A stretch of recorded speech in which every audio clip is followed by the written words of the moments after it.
Comienza con una historia de colapso total. Imaginemos a un hombre a sus 42 años.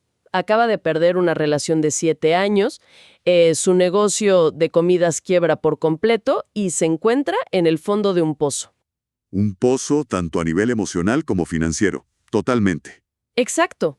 Es el tipo de encrucijada donde resulta completamente comprensible simplemente rendirse, buscar culpables y, bueno, dejarse llevar por la marea de la derrota.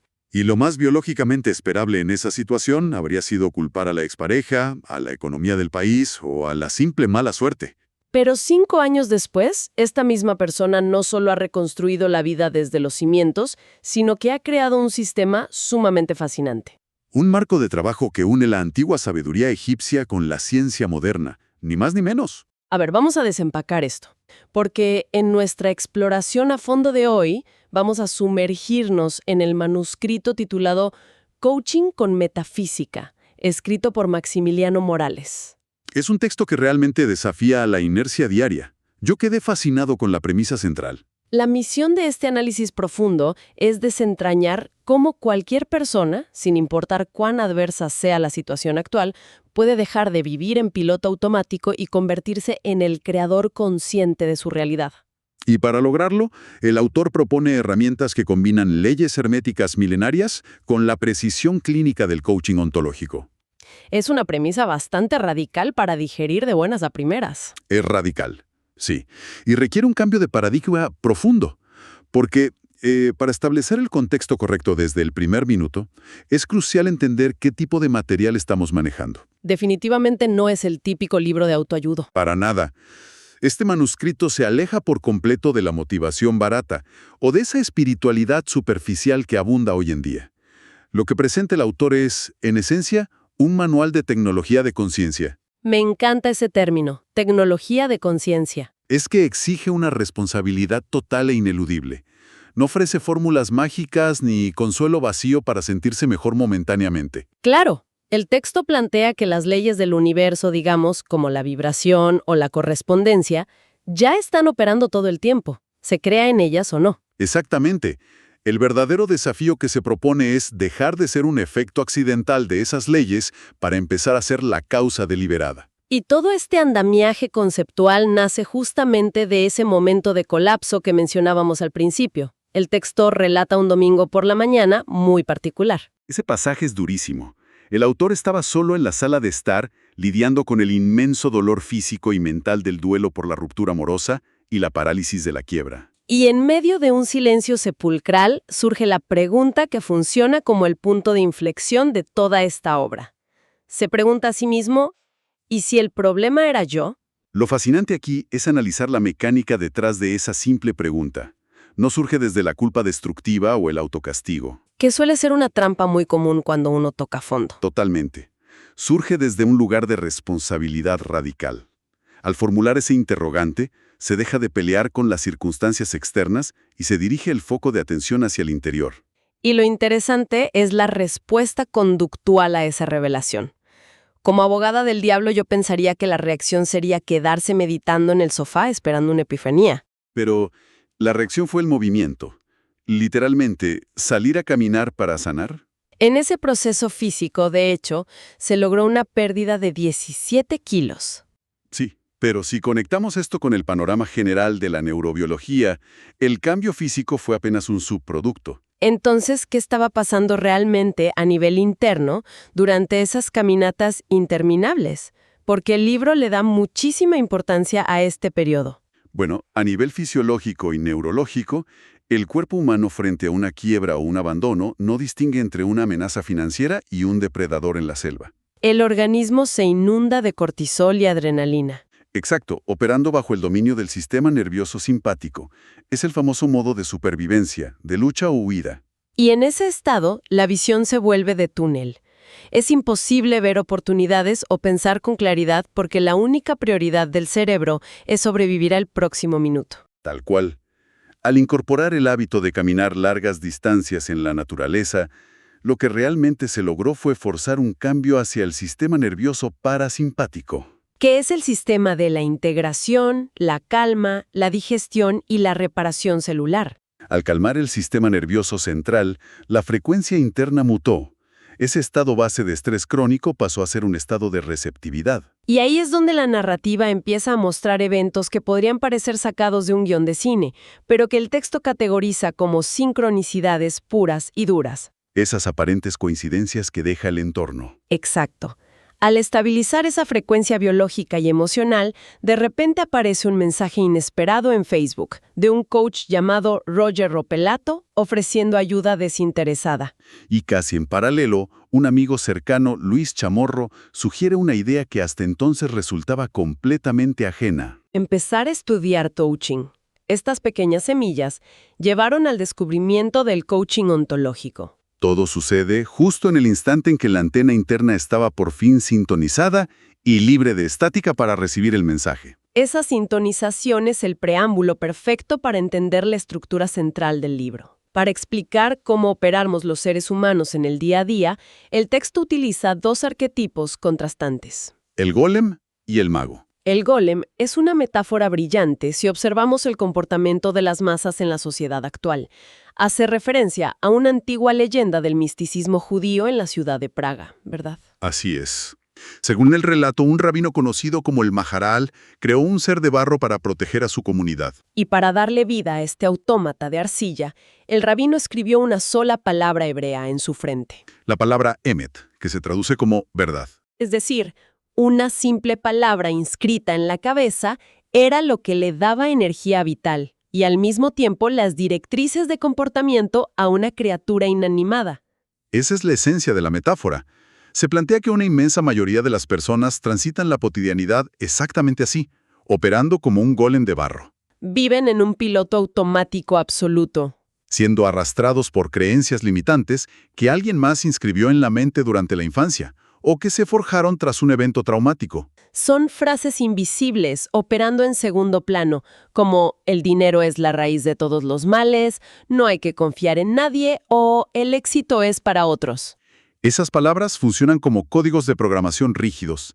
El individuo reacciona ante los desafíos de la vida sin la más mínima conciencia de que en realidad solo está ejecutando un guión escrito por el miedo o por la sociedad hace décadas. Es una imagen fuerte. Es literalmente estar dormido al volante mientras otra cosa conduce. Pero afortunadamente el texto no se queda en el diagnóstico y contrasta rápidamente al golem con el arquetipo del mago. El mago representa la versión despierta de la conciencia. Es la faceta que toma el control del timón. Y comprende una premisa que parece simple pero lo cambia todo. Es físicamente imposible cambiar el reflejo en el espejo sin antes transformar a quien se está parando frente a él. El mago abandona la lucha fútil de forzar al mundo exterior para que se adapte a sus expectativas. En su lugar, transforma el mundo interior, las creencias base y sobre todo la posición desde donde observa la realidad. Y aquí resulta muy pertinente hacer una pausa para reflexionar. ¿Cuántas palabras invisibles operan ahora mismo como órdenes indiscutibles en la mente de quienes nos escuchan, dictando decisiones cruciales sin que exista un filtro consciente de por medio? Esa reflexión es el puente hacia el núcleo duro del manuscrito, porque para desprogramar al golem y despertar al mago, la obra hace un cruce de disciplinas que a simple vista parece inverosímil. Une la sabiduría mística del hermetismo antiguo con herramientas sumamente pragmáticas y modernas. Aquí es donde se pone realmente interesante, porque cuando se lee el índice del libro, se encuentran dioses egipcios, física cuántica y coaching moderno compartiendo el mismo espacio. Suena una amalgama caótica, lo sé, pero al adentrarse en la lectura, la coherencia es abrumadora.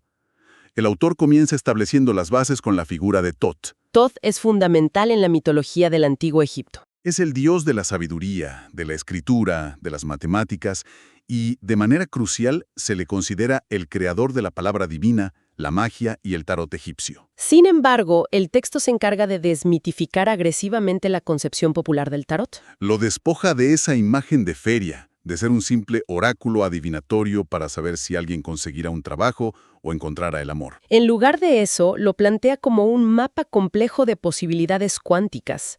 La idea no es que las cartas dicten un destino inamovible. Muestran una fotografía del presente.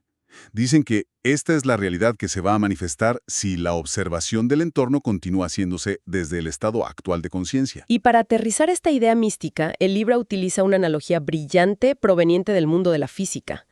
el famoso experimento mental del gato de Schrödinger. Si conectamos esto con el comportamiento de las partículas subatómicas, el paralelismo es perfecto. En ese experimento teórico de la física cuántica, un gato dentro de una caja sellada, bajo ciertas condiciones de radiación, se encuentra simultáneamente vivo y muerto hasta que un observador abre la caja y mira hacia adentro. Todas las posibilidades existen al mismo tiempo, en lo que la física llama un estado de superposición cuántica. Es el mismísimo acto de observar el que colapsa esa onda de infinitas probabilidades en una sola forma física y definitiva. Lo que postura el libro es que la realidad cotidiana de las personas opera bajo esta misma mecánica a escala macroscópica. El campo cuántico contiene infinitas versiones del futuro. Pero es el tipo de observador que somos el que colapsa una de esas posibilidades, convirtiéndola en la experiencia tangible del día a día. Pero, a ver, si la física cuántica establece que el observador altera la realidad observada y la primera ley hermética dice que todo es mente, la gran pregunta es ¿cómo se altera ese observador en la práctica? Porque suena fantástico en la teoría, pero no se puede simplemente desear ver al mundo diferente. Ahí es donde entra la tercera pieza del rompecabezas, el coaching ontológico.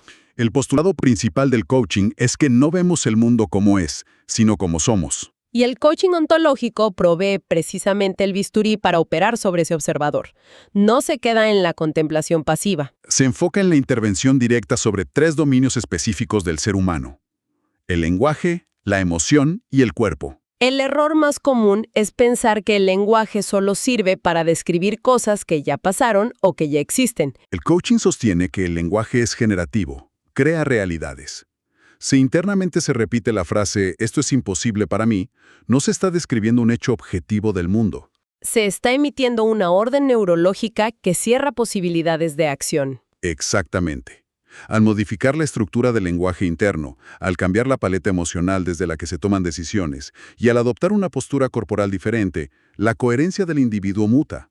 Y al cambiar esa estructura base, inevitablemente se colapsa una realidad cuántica completamente distinta. Es una forma de traducir conceptos que durante milenios estuvieron reservados para sociedades secretas o laboratorios de física, convirtiéndolos en palancas de acción directa para cualquier persona. Ahora, si la física cuántica y las leyes herméticas nos dicen que las frecuencias y la observación alteran el plano físico, hay una historia en el manuscrito que lleva esto a un nivel extremadamente terrenal. Ah, la historia de la gata. Y curiosamente, para seguir con la temática felina, involucra a una gata real llamada Miñolita.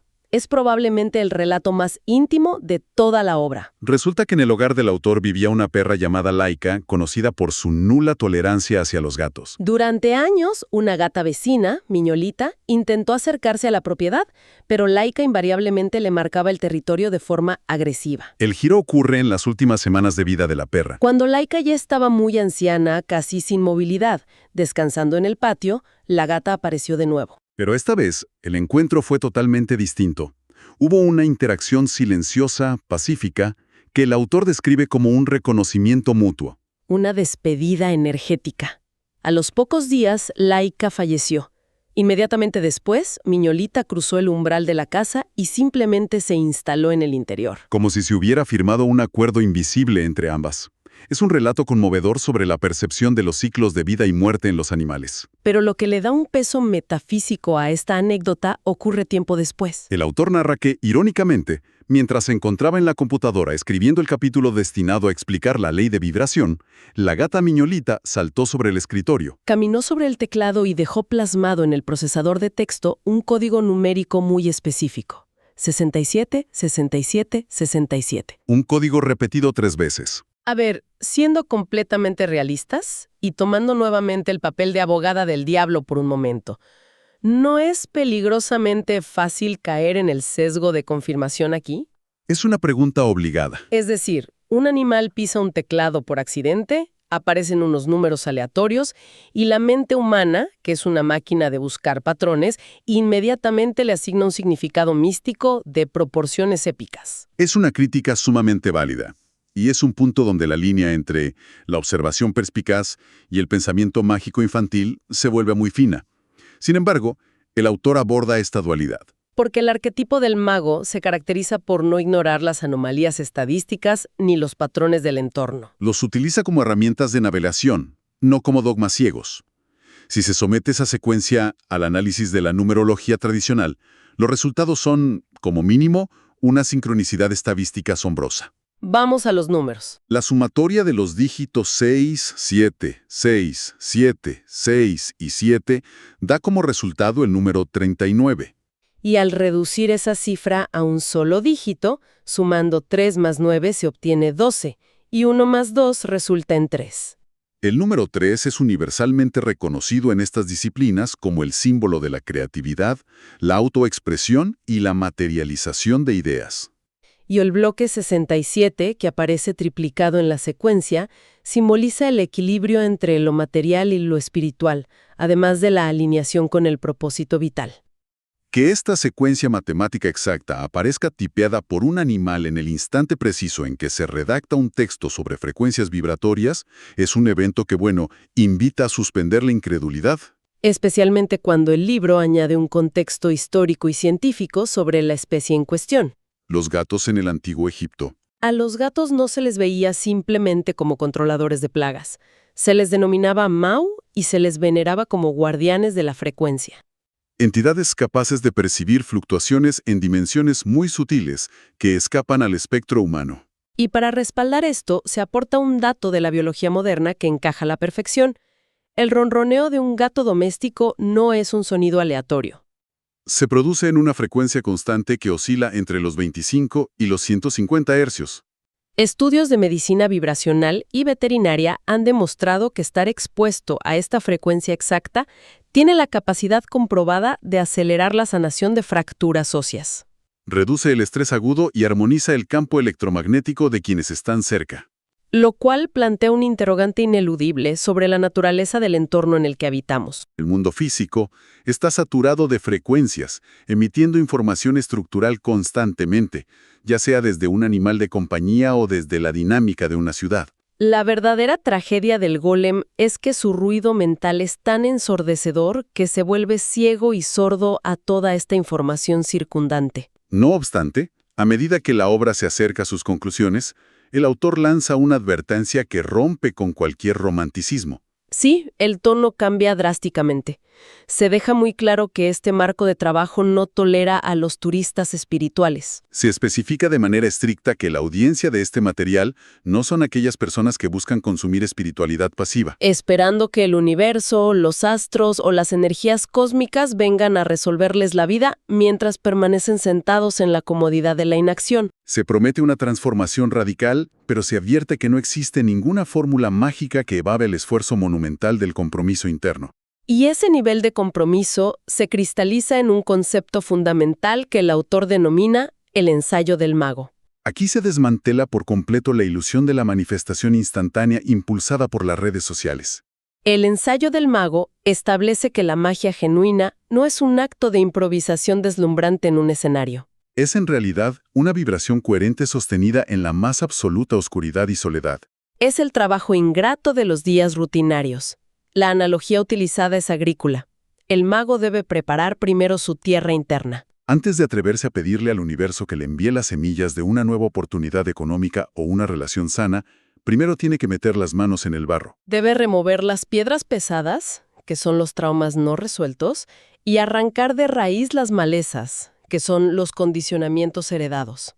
Porque si la mejor semilla del mundo cae sobre una tierra endurecida por el cinismo y el miedo, inevitablemente se pudrirá sin germinar.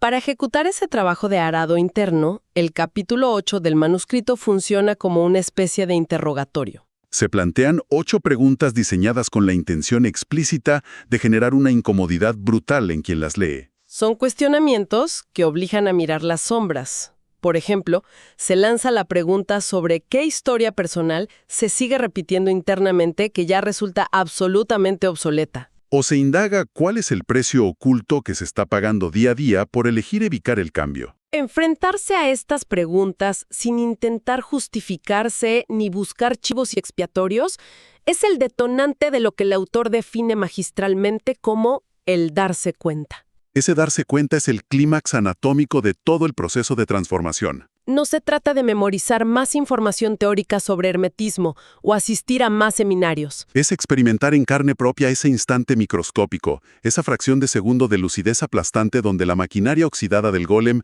se detiene en seco. Es el momento donde la conciencia plena reconoce su propio poder latente, deja de reaccionar como una víctima de las circunstancias y toma posesión absoluta de la capacidad creadora. Entonces, si hacemos un ejercicio de síntesis de este inmenso recorrido, que partió desde la quiebra financiera y emocional a los 42 años, hasta llegar a la maestría de la tecnología de conciencia, la lección transversal es contundente. La transformación auténtica de la realidad exige una rendición estratégica.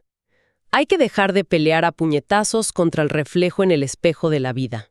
Exige abandonar el desgaste inútil de intentar manipular las circunstancias externas por la fuerza bruta, y comenzar el trabajo silencioso de modificar el origen mismo de la proyección. Que es la calidad de nuestro observador interno. Al intervenir activamente para que el lenguaje, la emoción y la corporalidad estén alineados en una nueva dirección, los eventos del mundo exterior simplemente se verán obligados a reorganizarse por pura y simple ley de correspondencia. Es una síntesis precisa de un material sumamente denso. Y para cerrar esta exploración profunda, yendo un poco más allá de los márgenes del texto de Maximiliano Morales, resulta sumamente revelador observar cómo todo este marco teórico milenario dialoga con los últimos descubrimientos científicos. Todo este concepto de recablear nuestras creencias y alterar nuestro observador interno para modificar la realidad externa Se alinea de manera asombrosa con lo que la neurociencia contemporánea ha bautizado como neuroplasticidad autodirigida. La ciencia médica moderna, a través de tomografías de alta resolución, nos está diciendo que no somos entidades fijas. Literalmente, se puede modificar la estructura física y las redes neuronales del cerebro a través de la atención sostenida y el pensamiento deliberado. El cerebro cambia su propia anatomía basándose en lo que se le ordena procesar repetidamente. Así que, sabiendo empíricamente que cada pensamiento constante actúa como un cincel que esculpe físicamente la masa cerebral, me gustaría retomar el símbolo del Uroboros mencionado en el libro, La serpiente que se muerde la cola. representando la naturaleza cíclica del universo y la ley de causa y efecto. Cabe preguntarse, una vez que termine este audio y regrese el silencio, ¿qué forma exacta se le está dando a ese cerebro en el día de hoy? Si la vida es un ciclo infinito donde cada acción es una semilla que inevitablemente dará un fruto, ¿cuál es la causa más pequeña, esa semilla minúscula, que se puede plantar hoy mismo para romper un ciclo de escasez que lleva toda una vida repitiéndose? Una reflexión final que ciertamente no deja espacio para la indiferencia. El trabajo interno deja de ser una abstracción filosófica y se convierte en una responsabilidad biológica. Ha sido un viaje verdaderamente expansivo a través de conceptos que desafían la inercia diaria. Agradecemos enormemente a quienes se sumaron a este recorrido por los laberintos de la conciencia y la realidad material, y la invitación queda abierta para nuestra próxima inmersión profunda.